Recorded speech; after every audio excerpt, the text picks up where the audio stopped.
Hello again, everyone. Yaksamash. Welcome to Wrench Reads, Trilogy of Morgalla, Diary of a Lonely Demon, number 3. Another week, another section of this so-called novel. If you want a copy, the link, as always, is in the info bar. And I'd like to start out this week with another shout-out to to someone who I mentioned last week in the shout-out. So if you have time, stop watching this crap immediately, follow the link appearing on screen right now, and go to Angelica Aswald's. This goes directly to a page on her Tumblr where she has listed all of her fantastic readings of Wrath of Missy. This is, of course, the second book in the series, and I'll get to that eventually, I hope. The thing is, I don't know if that's the name it's going to be published under. Jon David has said that Trilogy of More, or the second in the series, is actually going to be coming out this month, and he's got 2 days to do it. But again, follow the link, check her out. These are fantastic readings. They're hilarious. I mean, I laugh nonstop. I usually listen to them at work, and I get weird looks from people. Headphones, of course. But again, if this is the first one you've watched, click the annotation appearing on the screen right now. Go back to the introduction, start there. You know, basics. I'm going to try something a little different this week. I'm still going to be off the cuff. But I'm going to do the whole reading that I intend to do, and then come back and start going over the things that really irked me. So please comment below if you prefer this style or if you prefer the other style, because this is a shorter reading. It's appearing a little bit later. Sorry about that, by the way. Just feel free to comment. Let me know what you think. Depending on what you guys think, or if I get no response, I'll just go back to doing it the other way. But again, I hope you enjoy it. I've got my reading, of course, right here. Let's see. Is that everything? Yeah, that's all the technicalities. Excuse me. Right. And where we left off, Morgalla had fought this alpha demon in a terrible, absolutely terrible combat scene over the Vindicator. And she killed the alpha demon and a number of small, sub-demons. She got emo over it, and now we're going somewhere. We don't know where this is going. Morgalla hid the Vindicator, and now we're moving on in the rest of this section. I'll start with the paragraph that I left off on, especially the section that I really emphasized on at the end of the last video. So, yes. Oops. There we go. The sword changed to a medallion and found itself hanging from a chain around her neck. She put her hood up and kept a watchful eye out for anything around her. She should be able to spot or sense any danger, but in hell one could never be too careful. The corridor was tall, with pillars on either side. As with most hell's architecture, it was big and foreboding. The stone was usually of the darkest red, the shade of a human's blood. The mortar was usually black, and the floor of most hallways and paths was made from the skulls of conquered species. More than likely, the skulls would be human. A magical golden light shone down from crystals hung on either side of the hallway. Many things could be hiding in the shadows, for the light did not reveal much. She was a tiny speck in the mammoth hallway. She did not appear to be a demon at all. One might mistake her for a human. She arrived at the end. The doors were high and made of a thick black wood. There was a series of silver rings on the inside of the doors every 2 feet, so demons of any height could open them. She had to use all her strength to open one, and she did not bother to close it. The landscape of hell was the stuff of nightmares. It resembled precisely what people might think it would look like. At the moment, the land before her was barren of life. Everyone must have been away at the battle. She heard a commotion off in the distance, the sounds of thousands returning from a glorious victory. She looked to the nexus of the mountainous horizon and felt the euphoria from the beasts there. Italics. They won. They will have killed many. On italics. Happiness was always a wonderful feeling to sense from others. She wanted nothing to do with their celebration, for she knew the reason why they were celebrating. Today the planet Veridur had fallen. Morgalla looked at the horrendous skyline, the sky itself to be on fire, red with swirling clouds of black. There was never any snow or rain, only a hot wind that would make her eyes burn and water. Zorach's castle was on a cliff, was adjacent to the cliff she was on. The chambers from which she exited were behind it. High did the castle stretch to the sky, golden light billowing from the windows of the towers. She climbed up the cobblestone, being careful not to be seen. It was either that or face the gorge below, and there was no telling what evil was down there. She made her way to the ledge and inched to the end of the wall. She climbed over it and was glad to see that the courtyard was empty, except for 2 guards at the gate. She leapt down to the cobblestone courtyard and looked up to the guards, who stood at attention. They were large and dressed in black armor, with masks that resembled nothing of their expression. Their eyes were upon her. She just knew they were looking. They were armed with spears, gripped by black gauntlets. Their masks obscured their faces completely. Nothing but darkness in the eye slits. A lit cigarette hung from one's mouth, protruding from the helmet. The guards knew who she was, for her size gave her away. She walked with caution to the gate, which led to the outside. They did not attack, but stood at attention, doing their job. When clear to the open path, she ran off into the shadows, to the closet that she called home. That's it. That's the reading. As I said, it's a little bit shorter than normal. That's the end of the first chapter. Chapter 2 is called Sticks and Stones. Styx being spelled S-T-Y-X, as in the river Styx.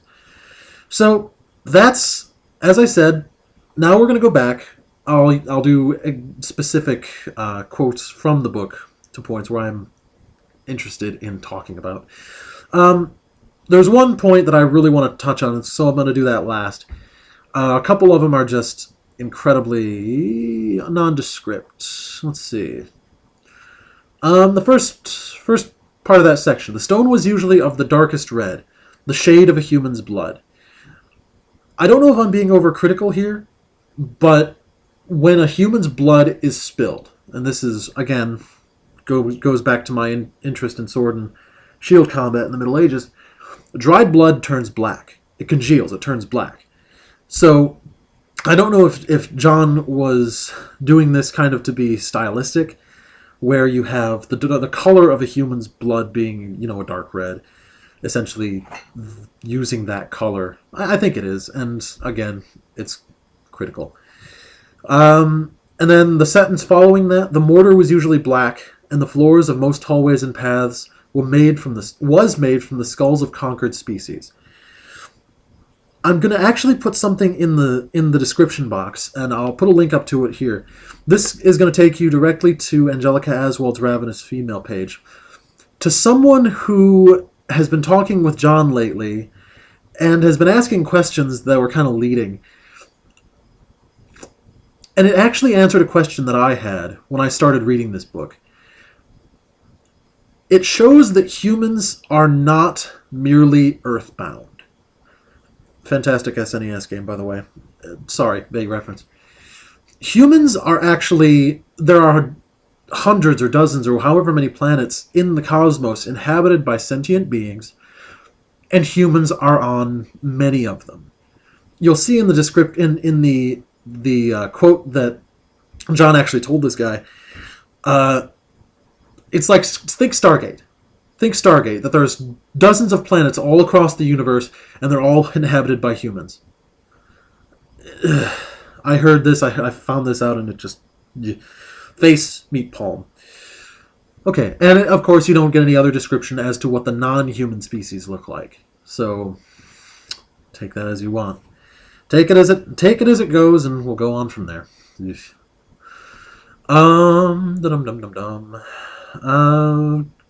Next paragraph. This is when she was walking down the hallway. She was a tiny speck in the mammoth hallway. She did not appear to be a demon at all. One might mistake her for a human. Why a human?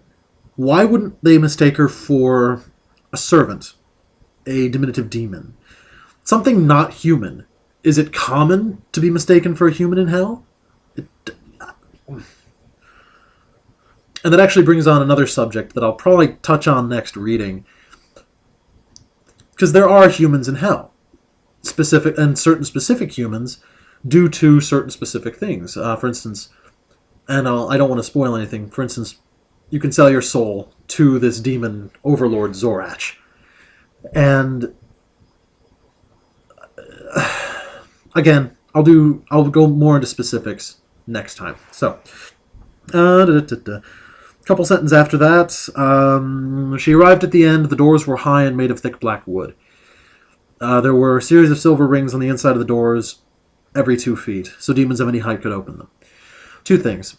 Less the first, because we now know that humans live on multiple planets. Things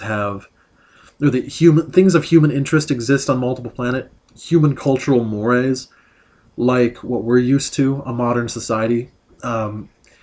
Less unusual, so that kind of answers my question about the coffee in the first reading. So you have wood, you have coffee, you have all these different things that in a normal science fiction setting might not be so. For instance, an alien planet wouldn't have wood.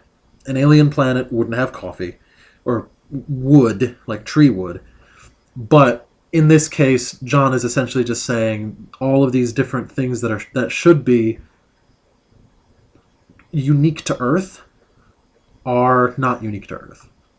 And therefore, you'll see this over and over in this book. And it was one of the things that just frustrated me the most until I read this. Again, all links are down in the description box. Follow those. They're cringeworthy. The second thing in that, as I mentioned, was the silver rings on the inside of the doors every 2 feet. This indicates that demons are like Who's. If you're familiar with the Dr. Seuss kind of universe, Who's go from being, the size of your thumb to 2 foot, 4 foot, 6 foot, and even taller and taller and taller. So this is what we're looking at with demons. It's essentially a Seussian universe of demons, where you have someone like Morgalla, who's a normal human-sized, who can pull the rings at 2 feet or 4 feet. Then you have demons at 6 foot, and demons at 8 foot, and demons at 10 and 12, and so on. So you have, and we really don't get any indication as to what these demons are, what they do, what they look like, etc. So, again, implication that really has like some deeper meaning toward this book. So, okay. That's that. I'm skipping the key one that I really wanted to talk about here. I'll get to that in a second. They won. They will have killed many. Happiness was always a wonderful feeling to sense from others. Jon addresses this a bit within the writing itself. She wanted nothing to do with their celebration, for she knew the reason why they were celebrating. Yet the sentence before, she said happiness was a good feeling to feel from others. So he kind of mixes the signals in this paragraph. Happiness is a good feeling to feel from others, but this happiness isn't a good feeling to feel from others. So, again, surprisingly, first slop. Noticeable slop. And as again, I really don't want to do much of this reading this week, so again, we'll see more of that. Oh, we don't really know. Drop my mouse. We don't really know what the area we don't know what she's the chambers that she is in. She just essentially calls them chambers, where this hidden room is, where she hid the Vindicator. But it's close to the castle where she lives. So, I mean, in human terms, we could say, oh, she put it in a warehouse, or oh, she put it down at the docks on a shelf, or something. We don't know what Jon is using as the demon equivalent of where she's hid this Vindicator. It's just chambers off from the castle. Let's see it. Zorach's castle was adjacent to the cliff she was on. The chambers from which she had exited were behind it. That's it. That massive hallway, the hidden room, all of that is just essentially chambers off from the main castle.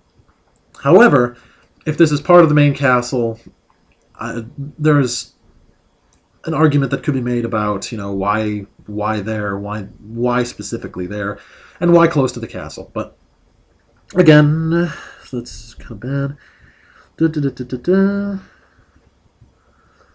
The guards. Oh, the description of his guards are hilarious. Let's see. Let me double check. They were large and dressed in black armor, with masks that revealed nothing of their expression. So, armor, masks, and they were armed with spears gripped by black gauntlets. Low tech, just standard spears and gauntlets. If you have active guards, you'd assume that they would be using the most high-tech or advanced weaponry that you have if they're actually guarding against something. If they're not, say, like British royal guards, where it's more for show. Show. No offense to my British readers or watchers. The masks obscured their face completely. That's redundant. Nothing but darkness in the eye slits. A lit cigarette hung from one's mouth. Again, less of a problem now that we know that cultural mores here are similar to human cultural mores, like our human modern cultural mores. But it's jarring to know that one of them is, smoking a cigarette. The guards knew who she was, and that's it on that regard. So the descriptions are still kind of spotty at best, but nothing like his description of hell.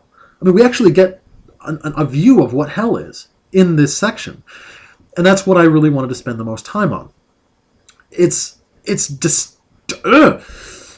I had to put the book down in disgust when I first read this because it was so bad. And I assume you guys know which point I'm talking about because, well, I've avoided it up till now, so let's see. This is all of the description he gives for hell. I'll read it right now. The landscape of hell was the stuff of nightmares. It resembled precisely what people might think it would look like. At the moment, the land before her was barren of life. She looked to the nexus of the mountainous horizon and felt the euphoria. And finally, the sky itself appeared to be on fire, red with swirling clouds of black. There was never any snow or rain, only a hot wind that would make her eyes burn in water. So, you have 4 sentences, at best, talking about what hell, the supposed planet where so much of this plot is going to take place, actually looks like. 2 of those sentences are Jon's patented kind of pseudo-description. The first 2, in fact. The landscape of hell was the stuff of nightmares. It resembled precisely what people might think it would look like. That's not descriptive. My hell is different from the hell of a Buddhist monk, or a Hindu priest, or a Scientologist. This is... I'm going to put one more link in the description box as to what hell is. I think I might be spoiling it a bit, but hell is not a metaphysical realm in Jon's setting. It is a planet. It is a fully complete planet in the material plane that these quote-unquote demons are actually coming from. So these demons are aliens. If you know what I'm talking about with that ancient aliens. The demons are aliens. This is your description of hell, and this is why it's difficult to read this book, because this is pervasive. This is going to keep... We're going to see this more. Let's see. Is there anything else I wanted to say about that? Yeah, the landscape... And I want to read this one more time because it's just that bad.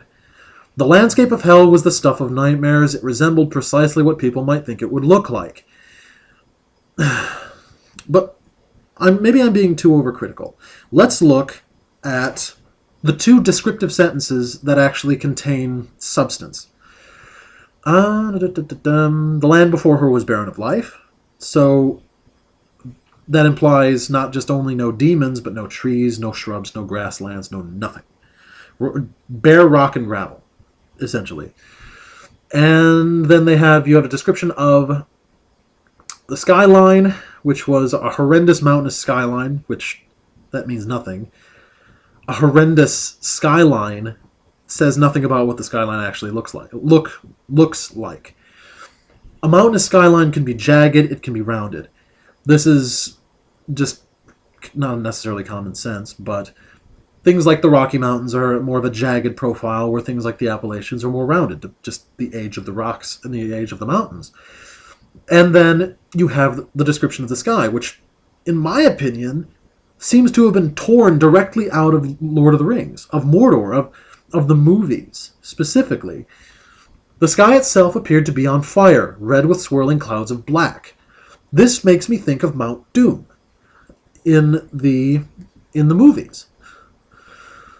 There was never any snow or rain, only a hot wind that would make her eyes burn in water.